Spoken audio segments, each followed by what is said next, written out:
I'm an ER nurse, and recently there have been cases where I've been stirred to pray for patients in the name of Jesus, that if they have not been saved, that Jesus would provide them with one last opportunity, even after death, or I suppose they mean at the time of death.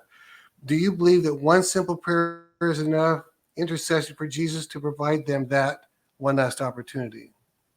I think people, especially who are anointed to love people for God, even in their last moments.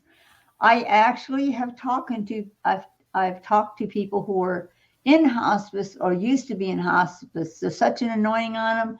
My husband's best friend, I was on the way back from the airport, and he had been not well for a while. My husband had helped him. He got him a place to stay. He would go see him all the time, take him food. His wife had died maybe a year or so before that, and after that, he wasn't doing well, not real well. I mean, he had a lot of prayers, so he'd have times when he'd have small recoveries, but he was going to go anytime. And I did not know, having gotten on the plane where I was at, it was a long travel back. I did not know that he had been rushed to ICU, to a hospital near where we lived. And so when my husband finally got me on the phone, this was, I think, when we landed, he said, I won't be taking you back. We're going to stop at the hospital, but my friend is about to go. And they said he may not even last till we get there. I started praying. This is a lifelong friend he had from the Marine Corps, and then they remained friends forever. He was a good friend of mine. His family, the tribe, he was in the tribe, Native American, was way over in California. Yeah, he chose to stay in our city. He had good friends here, and we were like family to him. And I knew he was a believer. I knew he'd be going to heaven soon. So we get to the hospital, and we're taken up to the room in ICU. This was a couple years ago, before all this stuff started. And the guy that met us had such a light coming from him. Wow. And love coming from him. He said, he gave us his name. And then he said, I used to be a nurse in hospice. He was a male nurse. I used to be a male nurse in hospice, but they had this opportunity for me to open here, to be on the floor in ICU. If somebody was getting ready to go, they would assign me so he could pray over them and declare over them and answer any questions that they had. That's why he was there. And I said, well, and the room was filled with the light of God. And I said, well, he'll be here for a little while.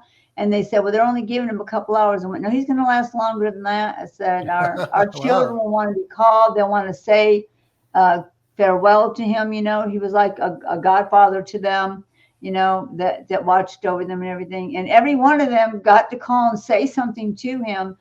And then I told the guy, I said, well, I go to heaven all the time, so I understand the spirit realm. And I said, when I see angels rush in the room, when they rush in the room and gather around him, then he will have seconds.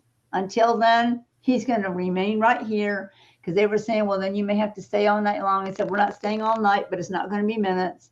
And after the third one of our children got the call, and I held the phone to his ear so they could say, I love you, goodbye. As soon as that happened, the angels rushed in the room. Wow. And I told the guy, the angels have just rushed through the walls. They've rushed in right now. There's about 8 of them around him now. He's going to go any second. The guy started to tremble.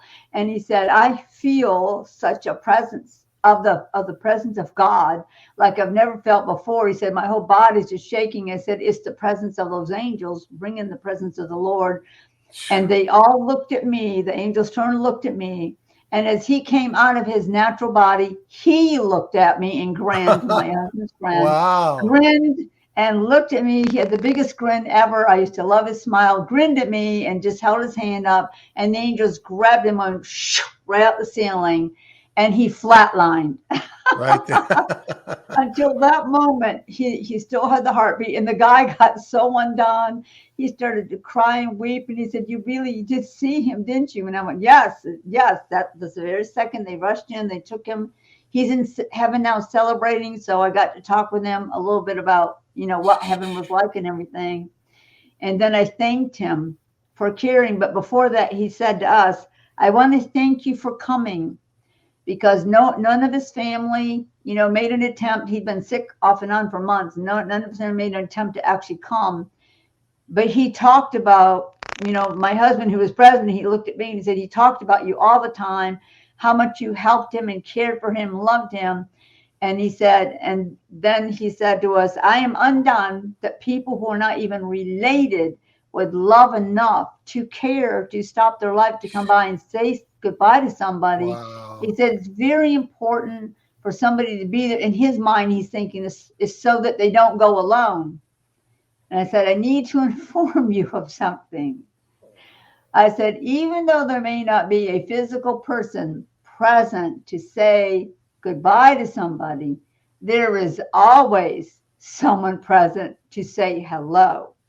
I said, because he had angels with him, and they were celebrating. They were slapping him on the back when he came out of his body. They were so excited.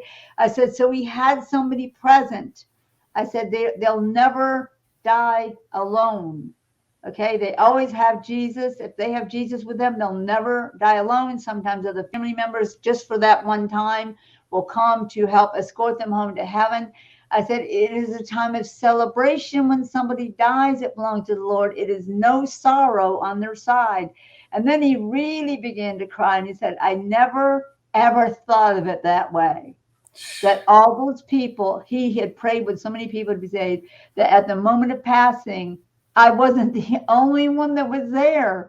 And he said, that makes my heart so glad to know that. So people need to know, no matter where you were at the moment that your loved one passed, they were not ever alone. They weren't alone when they stepped out of that body. Well, yeah, it was just that causes me to think of my mom, because obviously if she's in that nursing home and it's the middle of the night and nobody's there to say goodbye, there's plenty of angels to say hello, you know. That is right. Especially her own guardian angel.